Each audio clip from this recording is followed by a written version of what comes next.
இது நிமித்தம் புருஷன் தன் தகப்பனையும் தாயை விட்டு தன் மனைவியோடு இசைந்திருப்பான். அவர்கள் எப்படி இருப்பாங்க? ஒன்னே தான். புருஷனும் அதே மாதிரி இருக்கிறான், பொண்டாட்டியும் அதே மாதிரி சொல்லுவாங்க பாருங்க. ரெண்டும் ஜாடி ஜாடிக்கு ஏத்த. ஆமா, அப்படி இருந்தா தான் நல்லா இருக்கும். ஜாடி வேற மாதிரி இருந்து மூடியே செட் ஆக மாட்டேதுன்னா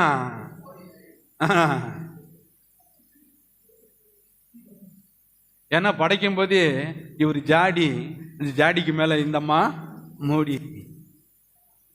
கேடியா இருந்துடக்கூடாது. சொல்லுவாங்க பயங்கர கேடிங்க அவங்க, அது ரொம்ப நல்லா இருக்கும். எல்லாம் சொல்லுவோமா? தகப்பனையும் தாயை விட்டு புருஷன் மனைவியோடு இசைந்திருக்க வேண்டும். மனைவி தாயும் தகப்பனை விட்டு புருஷனோடு இசைந்திருக்கணும். ரெண்டுக்கும் ஒரே பிரமாணம். அப்ப இந்த மாதிரி குடும்பம் எப்படி இருக்குது? நல்லா இருக்கு. விட்டுருன்னா எப்படி தெரியுமா? இருக்கட்டும் பாருங்க. வீடு கட்டுறீங்க, அம்மாவுக்குன்னு ஒரு தனி ரூம் என்ன பண்ணிருங்க, கட்டிருங்க. அம்மா உங்களுக்கு வயசாயிடுச்சு, நீங்களும் நல்லா அப்பா கூட பிள்ளைங்களெல்லாம் பெத்தீங்க. நீங்களும் அந்த பருவத்தில் எப்படி இருந்திருப்பீங்க? என் வீட்டுக்காரன் தான் இருந்திருப்பீங்க. இப்போ உங்களுக்கு வயசாயிடுச்சு, எல்லாமே நின்றுச்சு. இப்போ உங்களுக்கு தேவை நான் மகன். உன் தாயின் தந்தையும் நல்லா உங்களுக்கு ட்ரெஸ் வாங்கி, நல்ல 3 நேரம் நல்ல சோப்பு சீப்பு, இது வரலையும் ஓகே. அதை தாண்டி மூக்கை கொண்டு வந்து எங்க வச்சிருக்கூடாது? அங்க வச்சிருக்கூடாது.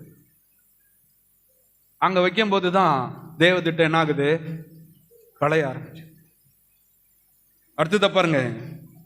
அப்ப தேவனுக்கு கணவன் மனைவி என்பது ரொம்ப ரொம்ப முக்கியம் பாருங்க. அப்ப இன்னொன்னு ஒரு இடத்துல சொல்லப்பட்டிருக்குது, கவனிங்க. இப்ப நான் ஒரு ஃபேமிலியிலேருந்து பிறந்து வரேன், என்னுடைய கலாச்சாரம் வேற. என் மனைவியும் ஒரு ஃபேமிலியிலேருந்து பிறந்து வராங்க, அவங்க கலாச்சாரம் வேற. இப்போ நாங்கள் 2 பேரும் என்ன பண்ணிட்டுங்க? ஒன்னா சேர்ந்துட்டுங்க. நீ உங்க மதத்தை விட்டு, நான் எங்க மதத்தை விட்டுறேன். நாம் ஒரு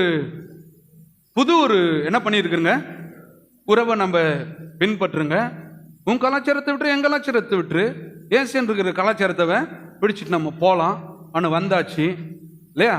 வந்துட்டு பிறகு எங்க அம்மா என்ன நல்லா புரிஞ்சுக்கிட்டு இருந்தா, அப்பா என்ன சொல்லனா, நம்ம மூலமா நம்ம மகனுக்கு என்ன லாபம் உண்டாக வேண்டும் சொல்றாரு. பெற்றோர்களே, உங்கள் பிள்ளைகளுக்கு நீங்கள் என்ன சேர்த்து வைங்கள்? பொக்கிஷங்களை சேர்த்து வைங்கள், ஆஸ்திகளை சேர்த்து வைங்கள். இப்ப எங்க அம்மா என்ன நினைக்கணும்? என் பையனுக்கு என்னால் முடிஞ்சதை ஒரு 10 ரூபாய் கொடுத்து உதகணும். இப்ப என் மனைவி சைட்ல இருந்தோம், அவங்க வீட்டுல இருந்து என்ன சொல்லணும்? நான் என் பொண்ணுக்கு ஒரு 10 ரூபாய் கொடுக்கணும். அப்ப இவங்க ஒரு உதவி பண்ணி அவங்க ஒரு உதவி பண்ணும் போது எங்க 2 பேருடைய வாழ்க்கை எப்படி இருக்கும்? செம்மையா இருக்கும். பெற்றோர்கள் இதை தான் செய்யணுமா தவிர, உதவியா இருக்க வேண்டிய பெற்றோர்கள் என்ன கொடுக்க கூடாது? உபத்திரவங்களை கொடுக்க கூடாது. இது தேவனுடைய திட்டங்கள், நோக்கங்கள்.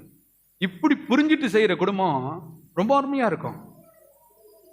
தேவனை போலவே தாயும் யோசிக்கிறாங்க, இந்த சைடும் யோசிக்கிறாங்க. அப்ப இவங்க 2 பேரும் சேர்ந்து இவங்களை லிஃப்ட் பண்றதுக்கு, உயர்த்துறதுக்கு எப்படி இருக்கும்? நல்லா இருக்கு. தேவனும் அதை தான் விரும்பிட்டு இருக்கிறார்.